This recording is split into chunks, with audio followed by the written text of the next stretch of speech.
Welcome back to Doctor Who The Cancelled Chronicles. You know the drill, so let's jump right into it. Time to backtrack a bit to 2001, where we get the second miniseries featuring Jago and Litefoot. After the fan reaction of the first miniseries being very positive and it getting very positive viewing figures, it was always in the back of the BBC's mind to make another. Due to some of the higher-ups getting worried because of Parkin and Lanning's experimental plan for Doctor Who, they wanted to create something that would be an alternate viewing figure if the experimental plan for Doctor Who did not work out. Due to the reaction and figures, the higher-ups thought that this would be a safe bet. All of the same cast and crew would be returning, and the series in question would be called Return of Jago and Litefoot, and it would reflect on the title sequence as well. The first story would be Litefoot and Sanders, written by Justin Richards. Women are being killed on the streets of London, and the evidence points to it being the work of a vicious vampire. This should be a case for Jago and Litefoot, but to the astonishment of Jago, the esteemed investigators of infernal incidents have gone their separate ways. It's now a case for Litefoot and Sanders, but Jago isn't going to go away quietly. This would be an adaptation of the Big Finish story with next to no changes. This story would have been massively praised and considered the strongest of the season. Many felt that the villain was great, felt the most like gothic horror since the original serial, and the performances were on top form. What was also praised was how it felt like a proper continuation of what came before, as sort of an incentive for returning fans. The second story would be The Necropolis Express, written by Mark Morris. Strange things are happening in the Pauper's Graveyard at Charnel's End. There are hideous creatures in the undergrowth, a mysterious light emanating from the church, and something deadly beneath the ground itself. Someone from Litefoot's past has come back to haunt him, and things may never be the same again. Again, it would adapt the Big Finish story of the same name with almost no changes. The story would have gotten a decent amount of praise. While the story villain and its ideas were praised, the pacing was criticized, the plot was a tad forgettable, and overall weaker to its very strong predecessor. The third story would be The Theater of Dreams, written by Jonathan Morris. Roll up, gentlemen and ladies, roll up. Welcome to Deuteronomy's Theater de Fantasy, the show where your dreams come true. Henry Gordon Jago believes he has made a killer booking for the new Regency Theater. Unfortunately, he is absolutely correct. It would again adapt the Big Finish story, almost no changes. The story was very much praised. Many liked how this felt more like a Jago story, the villains had an intriguing plot and set of skills, how creative it was, and was an overall fun time. While maybe not the best Jago and Litefoot story, many felt it was the quintessential one. The fourth and final story would be The Ruthven Inheritance, written by Andy Lane. The pathology skills of Professor Litefoot and Dr. Sacker are called upon by Lord Ruthven, who asks them to catalog a cache of bones beneath his country estate. And so begins the endgame, as a plan long laid come to its glorious fruition. Finally, this would adapt the Big Finish story, and nothing would change. The story would have been praised again. The tension, story, and performances were all very good, as well as feeling like a proper finale. Many felt that the ending was too over the top, though, and didn't fit Jago and Litefoot. However, many loved the more suspenseful scenes and the story up until this point. The second miniseries would be another success, with many considering it better than the first. It had again high viewing figures, and the reaction was very positive. BBC then announced that all Doctor Who related media would be getting 40th anniversary specials, which included the characters of Jago and Litefoot getting one final miniseries to celebrate the anniversary with the cast and crew returning.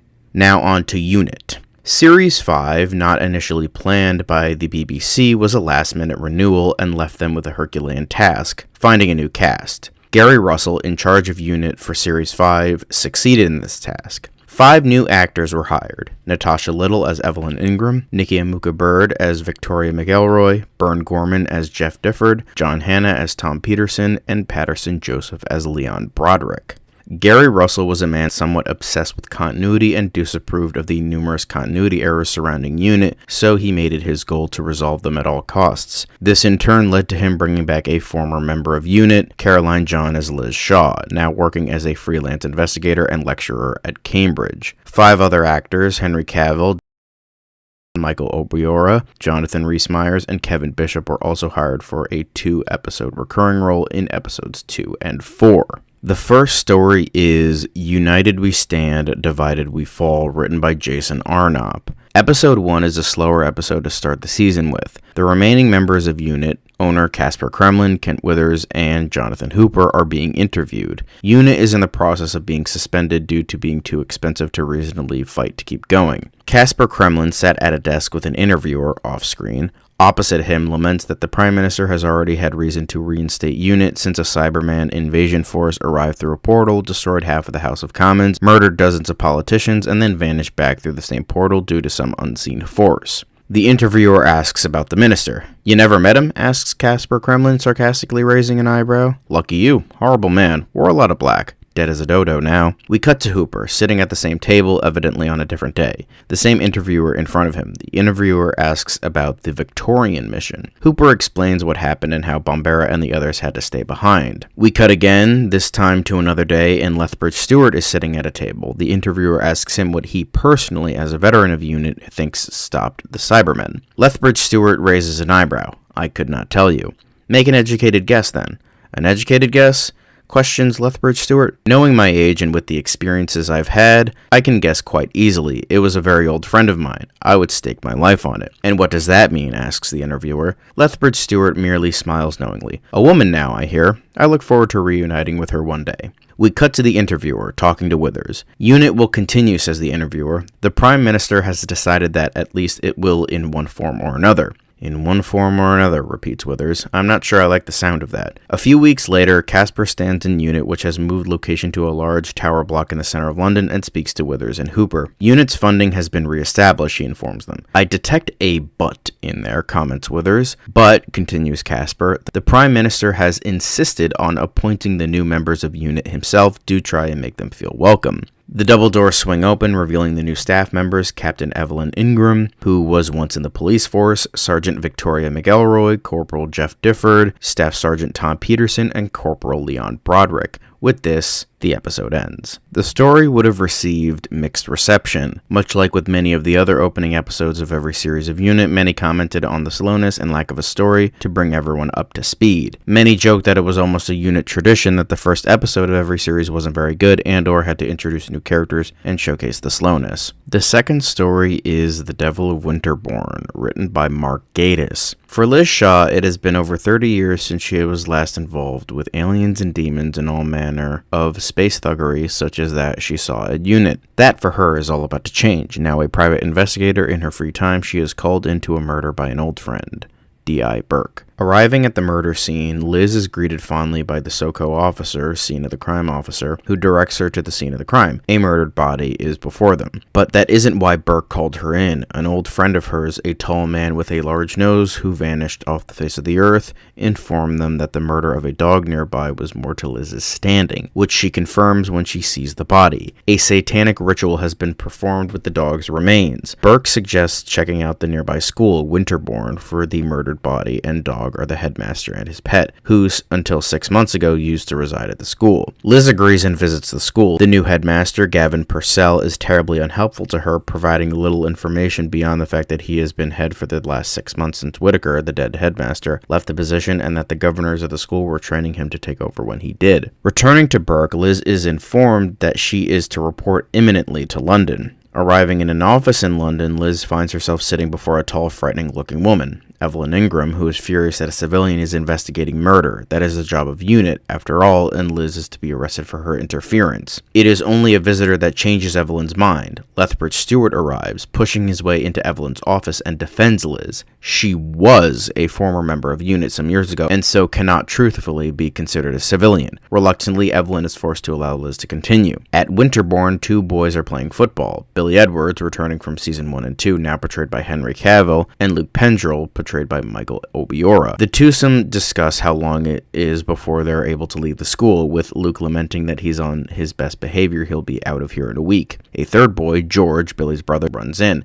kicking the football. Luke notes that he's glad George is staying, as he was worried it would just be him and Billy, since once again his parents forgot to pick him up, sending him a large check and an apology on Claridge's paper. George mentions that Purcell, Billy's mother's brother, is looking for him. Billy leaves, with George and Luke watching him and Purcell talking in the window of the headmaster's study some minutes later. Walking along the woods later that afternoon, Billy notes that he found Whitaker's body the previous afternoon, which is what Purcell wanted to talk to him about, only for them to stumble across a body bag tied to a tree with a dog's head attached to it. Soon after, UNIT has arrived at Winterborn Forest, cutting out the police to remove the effigy from the tree. Liz discusses that she believes it is a vendetta against someone at the school, though she doesn't know who yet. Billy, Luke, and George discuss the school, how the old owner, Isaac Greatorex, went into debt and had to sell the school, and now someone went to a great deal of effort to murder not just one dog, but two, and probably the headmaster as well. Their conversation descends into the fact that Greatorex was probably mad, since he was put on trial and executed and studied science and alchemy like Faraday did, but there were also rumors of sacrifices and devil worship and ghosts in the woods. In an office at the school, Liz talks with an old teacher, Barbara Taplow, portrayed by Dame Judi Dench, who mentions that the only teacher who'd been at the school longer than her was Whitaker, and his pride for the school bordered on obsession, which is why the governors pressured him to leave. That night, George sees Luke leave the dormitory and follows, only to be attacked by a ghost. He reports it to the headmaster, who refuses to believe him and dismisses him, only to later come and collect Billy while George is confined to a day in bed. Alone, George telephones Liz, who arrives with the unit. Evelyn writes George off as probably having imagined it, though Liz, having seen literal aliens with the doctor, is more inclined to believe him and mentions that they can file a missing persons report for Luke. She trails off, spotting a bunch of papers and a medallion on the desk. Luke's, George confirms. Billy is speaking with his uncle when Liz and Unit enter, only for Luke to show up out of nowhere and apologize for bringing them out for no reason. Evelyn continues to write George off, though neither Hooper nor Withers are convinced, since they do still have two dead dogs, a dead person, and an unexplained ghost. Evelyn states that there is no ghost, that George just has an overactive imagination,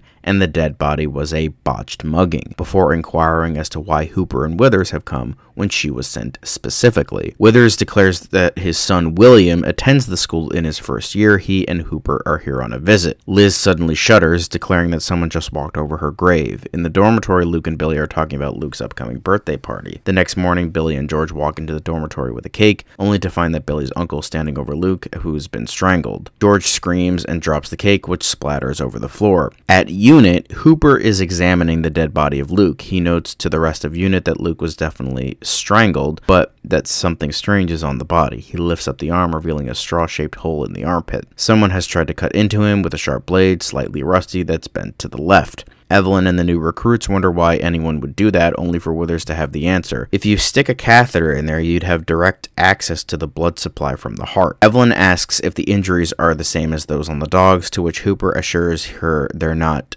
dissimilar. Outside an interrogation room at Unit later that afternoon, Withers is waiting for the others to arrive. He notes that Purcell is denying everything, claiming that he just found the body. Evelyn admits that it's a possibility, but having been in the police force for so long, she knows when someone is guilty. Back in the interrogation room, Liz and Evelyn confront Purcell, with Liz showing that she did her job better than Evelyn, and the others did, for she found one of Purcell's missing buttons under the dead body of Whitaker when it was removed. With the interrogation over and Purcell unable to offer any alibi for why the button was there, Liz and Evelyn leave, with the latter being furious at the former, making her look like a monkey. Evelyn warns Liz that she may have friends in high places, but the investigation is still a Unit case, and until a headless ghost tell her otherwise, it will remain that way. The next day, Liz returns to the interrogation room and confronts Purcell on someone called Isaac Greatorex, eventually descending into pushing him on a cult, Greatorex, his murder of Whitaker, and his killing of Luke. It gets her nothing but a large mark on her cheek, for Purcell slaps her in the face. At Winterbourne, Barbara Taplow enters the room where George and Billy are packing and discussing Luke. As she is heading the same way as they, she offers them a lift home. Purcell admits that it was all about fear, about control, of controlling the boys at Winterbourne. He wanted Luke dead, so he took his life and murdered Whitaker some time before because he was too weak to go the whole way and resurrect Isaac Greatorex. In Casper's office at Unit, things are descending into a shouting match. Evelyn is pleased that they have a full confession, but Liz is sure there's something not right about the whole situation. Evelyn asks her to not start all that mumbo-jumbo again, that they have the evidence. Purcell was found at the scene of the crime, and he confessed. What more does Liz want? In the end, the conversation descends into a shouting match, with Liz telling Casper that what she wants is for him to get Dixon of Bloody Dock Green here, who thinks she's better than everyone else, off my back, so that I can actually find out what occurred in this situation. We cut to Barbara Taplow and Billy arguing as they struggle to zip his suitcase and her dog's collar falls out. Reading through documents, Liz figures everything out and rushes to the school, bursting into the dormitory to find a large knife sticking out of Barbara Taplow's chest. She takes the knife and shows it to Purcell in the interrogation room. He explains everything to her, that he caught Billy drinking Luke's blood and couldn't accept his nephew was becoming a monster, so covered everything up and took the blame, before adding that Billy thinks thinks he is the reincarnation of Isaac Greatorex, and that new converts are always the strongest. Eventually, they figure it out. Billy is going to sacrifice his brother George at the nearby bridge, right where Greatorex was buried, so that he can be truly resurrected. With the unit, they rush off to stop him, finding George tied to the bridge, crucifixion style, and Billy drinking his blood. Liz is able to defuse the situation by revealing to Billy that he doesn't have the required knife, the one he used to kill Barbara Taplow, because he left it behind in her chest. Purcell steps forward to talk his nephew out of it, revealing it was all supposed to be a game. But games are supposed to be fun, aren't they? Asks Billy. Before either he or Purcell can react, Evelyn orders Victoria, Jeff, Tom, and George to gun Billy down. He staggers backwards and falls against the edge of the bridge, toppling out of sight into the motorway below. The group rush forward and there's no body left behind. It's gone. Later that week, we cut to the graveyard from Series 1 and 2. The unit team and Liz stand before a gravestone. William Edwards. His mother, Henrietta, from Series 1 and 2, is standing there. Withers approaches her, seeing her cry. She turns to him and announces that because her son has been found posthumously guilty of murdering Luke, he cannot be buried in consecrated ground and thus does not have a gravestone. Understanding, but also sharply, Withers tells her that this is what happens when she tries to find out the truth. It's not just her husband dead, but her son too, not to mention her brother in prison for grooming Billy for murder. He leaves her behind, returning to the group. The story once again received mixed reception. Some liked the more grounded aspects as it felt more like Unit proper, but some felt that it was too grounded, as well as it going too far in certain places with its darker themes and tones, as well as it being considered a bit too slow. However, many praised the return of Liz Shaw. The third story is Ghosts of Winterborn, written by Mark Gatiss. We start on George walking in a forest only to come across a hanging body, which he identifies as Billy. The head of the body tips up to stare at him, then smirks evilly. I told them I'd come back, and I have. Accept it. George screams. Max, portrayed by Jonathan Rhys-Meyers, approaches, welcoming him back to school, inquiring how he is. When he asks if he's seen the new head yet, George replies that he hasn't. Max just laughs and heads off. In the dormitory, George has flashbacks of the last episode, hearing his brother's voice and him confronting Billy about killing Mrs. Taplow as Billy drove them to the bridge. Liz strides into Unit and settles herself at a chair before speaking to Evelyn. She informs her that there's been an update on the Winterborn case. They found the body of Billy earlier that very morning at the bridge by the motorway. George enters the headmistress's office and gasps. Mrs. Taplow is sitting at the desk. She chuckles and specifies that she's not Mrs. Taplow, but her twin sister, Margaret Wyndham. She offers George more time if he needs it to recover, acknowledging that his exams can be postponed due to stress. He admits that it's hard to come back, but he needs to face things. At his dormitory at Winterborn, William Withers, Kent's son, finds a sticky note stuck to his bedside table stating that grimoire belonging to Greatorex has been stolen, and telephones his father to tell him, thus getting Unit involved in the case. Unit visits Purcell, who's locked away in the solitary confinement in prison for his crimes. Back at Winterborn, George can't sleep and is seeing things, his brother encouraging him to commit murder so that they can live forever by taking the blood of a young man in his 16th year. George looks across at the two boys in the other bunks, Max and Ian, the latter portrayed by Kevin Bishop, and Billy encourages him to pick one, handing him a screwdriver to kill them with. Later that night, Max and Ian hold a seance to try and contact Isaac Greatorex, only for George to walk in and be hurt by it. In the headmaster's office, Withers speaks to Wyndham. They discuss her becoming the head, and she admits to a bit of subterfuge. She didn't believe the story put out and wanted the truth, so applied to be head to find out. Withers asks if he could have a word with George. His brother's body has been found. Though George is noticeably shaken, he thanks Withers for telling him that they found Billy. I hope it'll make this easier for you, even if only slightly, asks Withers. Maybe the nightmares will stop now, admits George. He gives Withers Luke's cross. Later that afternoon, George, who's been reading the Daily Mail, bumps into Margaret Wyndham as she's entering the school. Devil teacher Purcell goes free, reads the headline.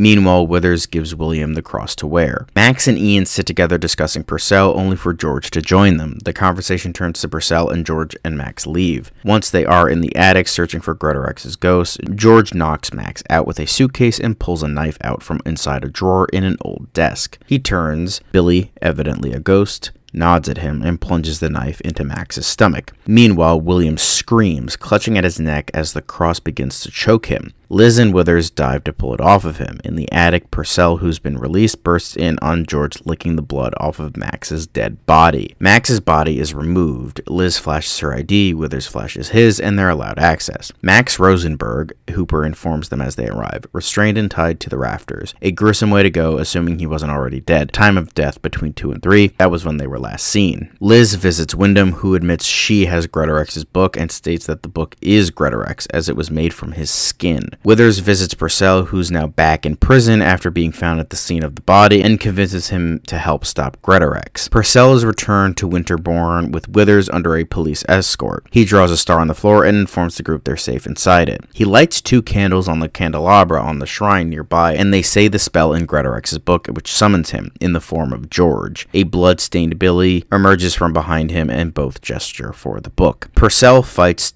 to resist, finally giving in just as Margaret Wyndham finishes the spell. The book, by Asmodeus, and by Thoth, by Homonorium, I cast thee out. George's hands touch the book, and he and Purcell and Billy scream, exploding in a flash of light which knocks Withers, Wyndham, and Liz unconscious. When they stir, 3 bodies lay on the floor, all decrepit and ancient, dissolved down to just bones and clothes: Purcell, Billy, and George. The 3 bodies are buried in the graveyard from the last episode. Henrietta Edwards is alone, the last of her family. Withers approaches her, admitting that while he cannot tell her what they do, it is time for her to move on. She's lost her brother, husband, and both her sons to this. The story would have once again been mixed. Many felt that going back to this story so soon was a mistake. The darker tones and themes were criticized, and while a bit better, the story still wasn't terribly interesting. The 4th story would have been Incubation, written by Jason Arnop. Unit is called out to deal with an alleged alien sighting when someone is mauled at a zoo by an unidentified creature. On arrival, everything seems normal, until nightfall when the gates lock and the creatures in the zoo turn into rabid animals. As the story continues with Unit descending into the bowels of the zoo, the truth is revealed. An alien meteorite crashed years ago and lay dormant until the zoo began a program of expansion and accidentally awoke it. Now the energy from the meteorite is transforming the animals into rabid creatures under the light of the moon, explaining why things are calm in the day. As the story goes on, Evelyn Ingram is corrupted by the meteorite and has to be destroyed with the zoo, which is annihilated by a bomb dropped from airplanes, which eradicates the meteorite after the animals are evacuated by the keepers in the morning prior to the bomb drop. The story would have been somewhat praised. While it was a more run-of-the-mill story, it was much more praised after the 2 more lackluster stories. However, the death of Ingram wasn't very felt, as many didn't really like her character and didn't really get to know her all that well either. The 5th story is The Hall of Hell, written by Gary Russell. Unit is called to an alien sighting in a church, this time backed by actual video footage of something moving too fast to properly be seen attacking preachers in a church. Descending into the bowels of the church, Unit discover a secret experimental lab underneath filled with mutated creatures that have managed to escape and start picking people off one by one. As they descend deeper into the bowels of the secret lab underneath, it becomes clear that the lab isn't secret. The government has been creating humans to experiment with diseases to find cures to lower death rates in the future, but something has gone wrong and the creatures have escaped. Unit finds a camera and plays the footage, which shows one of the test subjects having an adverse reaction to one of the tests and accidentally destroying the rest of the cures, thus allowing the mutation to happen, and that they're eating humans to try and regain their humanity. The government is allowing them to take the homeless and the poor since they won't vote for the current government and are a drain on resources. In the end, while the government is not exposed, Unit is able to close down the lab, trapping the rabid humans inside to finish each other off, and then those that survive will starve and die. The story was probably considered the best of the season, although not very good. It is once again another run-of-the-mill Unit story, so it isn't anything special, although it does have some interesting ideas and social commentary, even if a bit on the nose. The 6th and final story would have been Ends and Beginnings, written by Gary Russell. Gary Russell's plan for Unit finally comes to fruition. Unit discovers a time machine that is malfunctioning and gets sent back in time, inadvertently changing the events of Doctor Who canon. Patrick Troughton's Unit stories are set back in the 60s rather than the 70s. John Pertwee's Doctor spends 4 years working for Unit in the 70s instead of the near future. The Brigadier retires in the 1980s rather than 1973, negating the events of Modern Undead. Withers and Hoopers find themselves having to survive the events of the invasion. Jeff Difford ends up in the events of the Mind of Evil, while Peterson ends up in Modern Undead, and Broderick ends up involved in Battlefield, now set in the 1980s rather than in the far future, thus removing mentions of the king and fitting the timeline of the queen still being alive and on the throne at the time. To get home, each of the members of the team has to find a piece of the broken time machine, which returns them to the present. So several of them, including Difford and Peterson, are tempted to stay in the past and have to overcome their dark thoughts to successfully go home. We end the episode on the newly reunited unit team being called out to deal with a crashed alien spaceship stuck in the roof of the Millennium Dome. The final credits begin, but we're not done yet. There is a post-credits scene with Liz opening the door to her house and enters the living room and gasps. The TARDIS is parked in her living room. "Hello, Liz," says the third Doctor. "We do not see him from the front. It would be over his shoulder and the TARDIS behind him." Smash cut to black. The story would have divided the fan base. Many thought that this didn't feel like a unit story and purely existed to satisfy Russell's own interests as a fan and that retcons weren't necessary. However, others, many liked the attempt to try and fix the continuity of Doctor Who, making it a bit more digestible. The story itself was a boring fetch quest, many thought, although many liked the use of archive footage and inserted new characters into the old footage, as well as seeing Liz Shaw one final time and seeing her reunite with the third Doctor, even if for a short cameo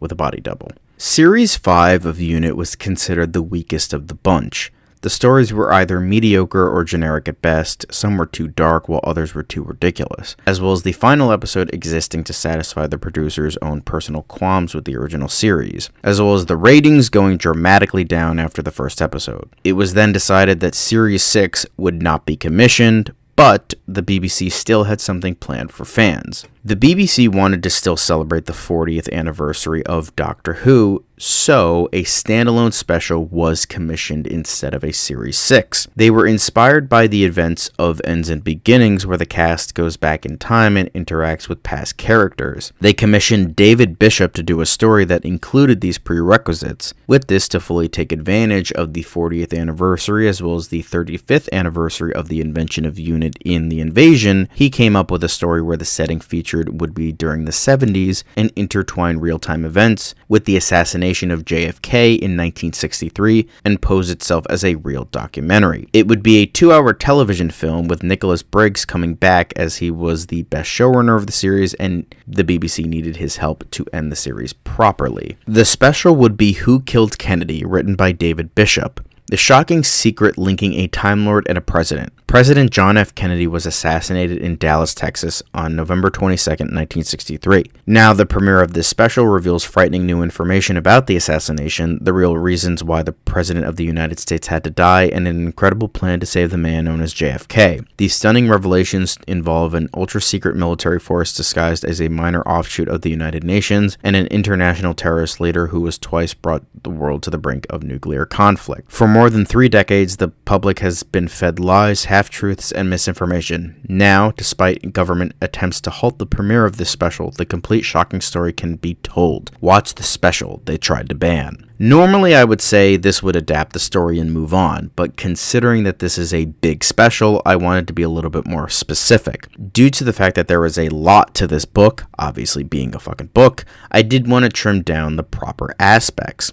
The stuff that would be trimmed is the more personal stuff in regards to James Stevens as a character, at least in the beginning. This film would be more so focused on the neutral bystander to the events of the Third Doctor era. Not saying that all of the more personal stuff would be cut out, just some of the stuff in the beginning, and snippets here and there as time goes on. Then we get to the darker aspects. Despite Unit being a bit more adult, the references to sex would be slimmed down and more so implied, as well as Dodo's character. She still dies, but the stuff that happens to her in the psych ward would be removed. It doesn't really add a ton to the story, and it felt like adding edginess for the sake of edginess. The special would use archive footage in regards to references to stuff that actually happened, but if anything needed to be shot fresh and new, it would be, whether that be recasting older characters or not. Anything with the Brigadier, the Third Doctor, Benton, they would try to be shot with a double from the back and use archive audio footage, or Courtney and Levine recording new lines. But if there needs to be more, there would be recasting involved. Dodo would need to have a new actress due to her heavily featured role in the special, and she would be played by Sally Hawkins. Meanwhile, James Stevens would be played by Dominic West. It would try to have the feel of the 1970s as much as possible, as well as having the feel of a documentary while also trying to tell a story. There would be some talking head segments narrating what would be happening on screen. These aspects would be used to cut away from darker aspects of the story, like Stevens finding Dodo dead